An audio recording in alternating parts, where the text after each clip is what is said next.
I've really enjoyed being at the Indigenous Lands Symposium and meeting everybody. And I think it's beautiful whenever we get together and there's, artists and scientists and land guardians and all these people doing great work for us. So it makes you really happy. I'm really glad I came, and I see a reawakening of that connection with land. I feel it, I see it, and it's inspiring. They're growing every year. There's more and more people, more diverse people, and the talks are very interesting, and it's a really good way to connect. And every time I come, I learn something new that I never even thought of before. They're selfless people.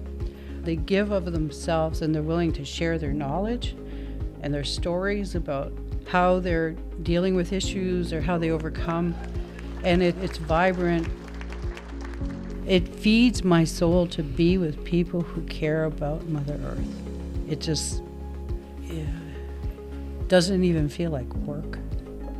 Being here and being with all the people and that energy that moves us and just lifts us up, right? And then you want to continue doing your work, and you get motivated to do your work, and it's just good in itself to gather. It's always good.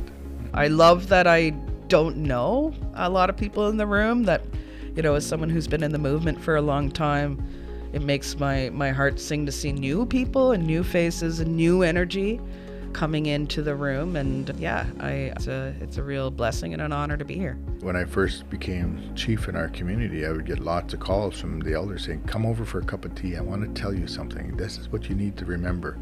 And very seldom was it about the Indian Act. It was about our stories. It was about our jurisdiction. It was about spirit. It's about sacred places. It's about treaty.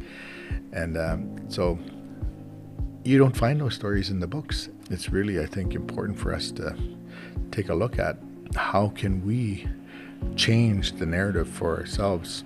I'm actually here as cultural support. So my role in the symposium this year was to bring that cultural aspect, to be here to smudge, bringing that energy into the room at the beginning of the day, throughout the day, and as well at the end of the day.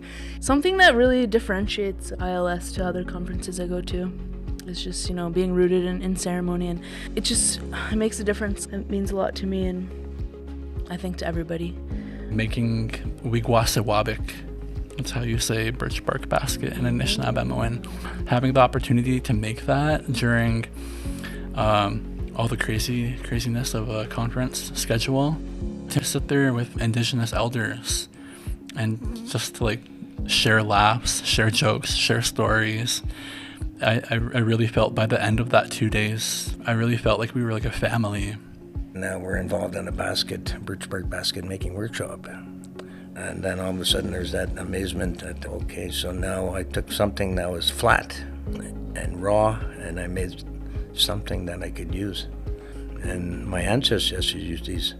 During those sessions, I found myself thinking I could do this every day. But I have those skills in my bundle now, and not just me, but everyone. So not only did we get those connections, but we got that knowledge to also share with people. So it's like a ripple effect. And I think it's this beautiful aspect to the conference that I haven't seen in any other symposium gathering that I've been to. And I think it was a great idea. It makes me really proud to see that there are young people who are saying, I'm going back to the land, I'm becoming a guardian here.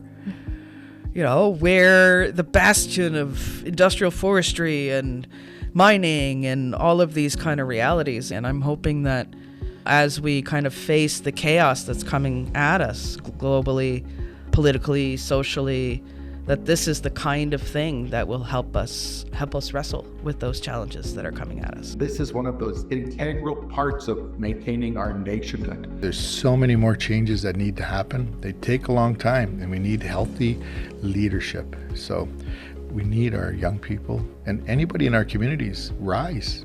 We need you. We need you to help out. We need action. We need to be a part of the solution. You need those connections with other people. Right? You can't do it all yourself.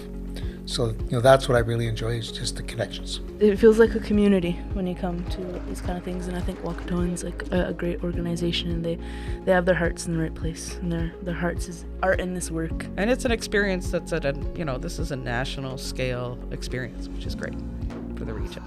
We need more Indigenous Land Symposiums. We need these things to happen across Canada. We need more of these for all our peoples and nations. I would come even if I wasn't invited.